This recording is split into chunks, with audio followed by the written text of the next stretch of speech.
Assalamualaikum warahmatullahi wabarakatuh.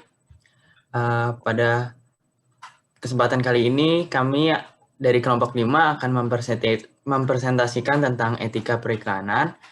Perkenalkan, nama saya Anwar Firansyah, lalu ada teman-teman saya, Rias Ayu Niswayan Tias, Wahyu Eka Putri, M. Dwiki Setiawan, dan M. Dwi Firmansyah.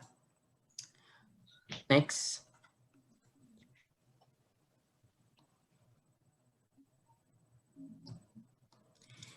Etika dalam beriklan.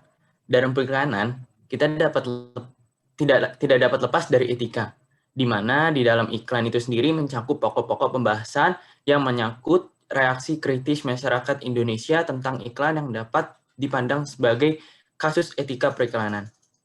Iklan mempunyai unsur promosi, merayu konsumen, iklan ingin mengiming-iming calon pembeli.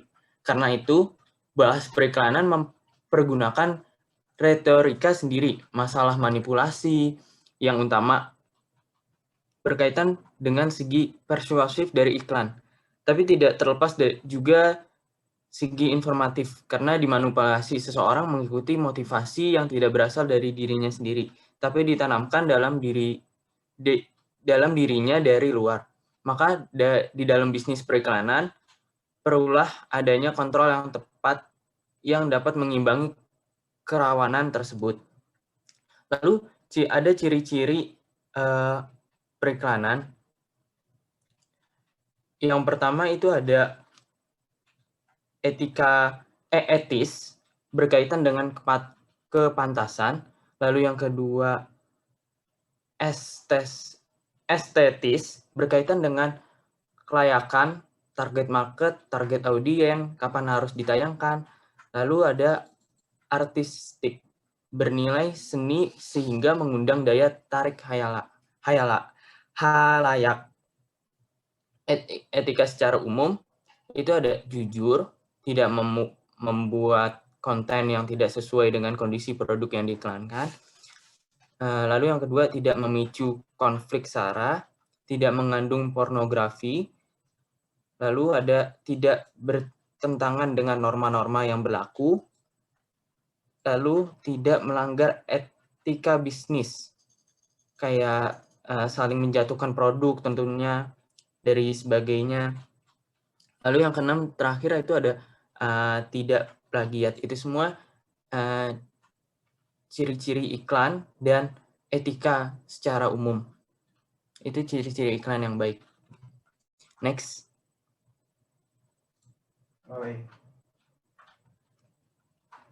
Ayo, gue lagi spike crash bentar.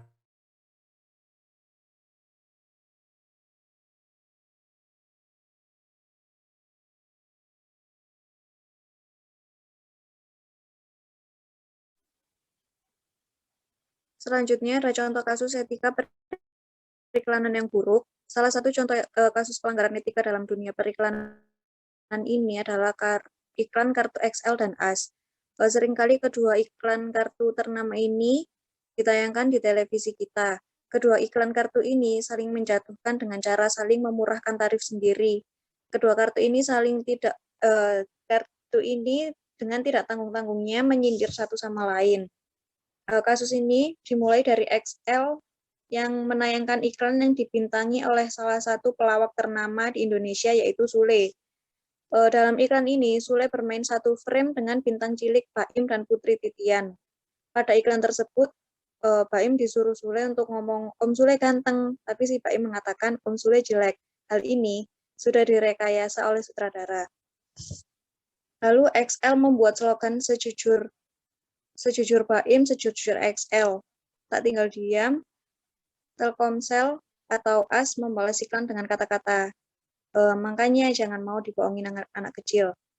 Dalam iklan tersebut, Sule menyatakan kepada pers bahwa dia sudah tobat dan sekarang Sule memakai kartu AS yang katanya murahnya dari awal.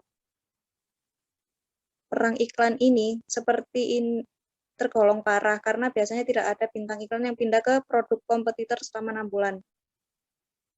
Dalam kasus ini terjadi pelanggaran peraturan dan prinsip dalam perundang-undangan. Salah satu prinsip etika yang diatur oleh EPI, yaitu iklan tidak boleh merendahkan produk pesaing secara langsung maupun tidak langsung.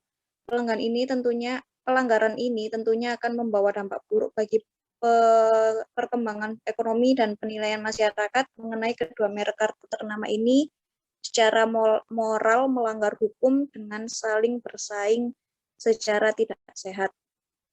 Next. Selanjutnya ada solusi dari kasus. Dari kasus yang tadi itu kita bisa memberikan solusi dalam hal mengiklankan produk itu. Bersainglah secara sehat tanpa harus menjatuhkan pesaing, karena bisa jadi pesaing yang lain tersinggung akan sindiran tersebut. Dan hal ini tuh akan berdampak buruk bagi si penyindir dikarenakan pemikiran dan penilaian di mata masyarakat kurang baik. Juga popularitas merek menjadi buruk. Harus saling memahami dan mengerti akan kondisi dan fasilitas yang telah didapat dari provider tertentu. Nah, karena fasilitas yang diberikan kemampuannya terbatas, jadi masing-masing dari provider pasti mempunyai kelemahan dan kelebihan tertentu.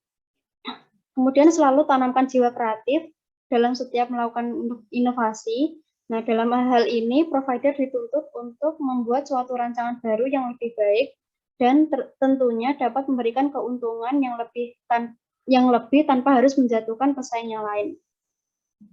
Next.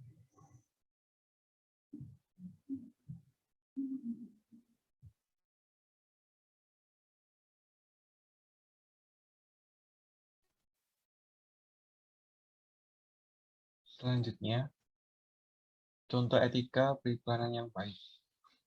Di sini kami akan menjelaskan dari produk Aqua. Nah, untuk membuat konsumen tertarik, iklan harus dibuat menarik bahkan kadang dramatis. Tapi iklan tidak diterima oleh target tertentu secara langsung. Iklan dikomunikasikan kepada khalayak luas melalui media massa. Komunikasi iklan akan diterima oleh semua orang, semua usia, golongan, suku, dan lain sebagainya. Nah, di sini yang pertama itu ada tentang informasi yang disampaikan oleh iklan Aqua. Dalam iklan Aqua, kita dapat mengetahui bahwa produk tersebut merupakan produk air minum yang dapat dikonsumsi oleh semua lapisan masyarakat dan semua usia. Hal ini dapat terlihat dari semua iklan dan promosi yang dilakukan, sesuai dengan moto dari produk tersebut yang menyebutkan bahwa Aqua, kebaikan alam, kebaikan hidup.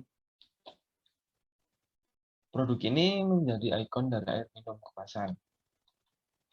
Nah, lalu ada tujuan iklan Aqua. Setelah minum air minum dalam kemasan ini, buanglah sampah pada tempatnya. Dan iklan tersebut dicontohkan cara membuang sampah yang benar, yaitu diremukkan, lalu dibuang ke tempat sampah. Tujuannya diremukkan agar dapat segera dipisahkan menjadi sampah organik dan non-organik. Selain itu, botol jenis ini tidak layak untuk digunakan berkali-kali alias sekali pakai. Jadi setelah diremukkan, tidak mungkin ada yang bakalan memungut. Nah, yang selanjutnya itu kebenaran dalam iklan Aqua. Kurang minum itu menurunkan konsentrasi dan fokus.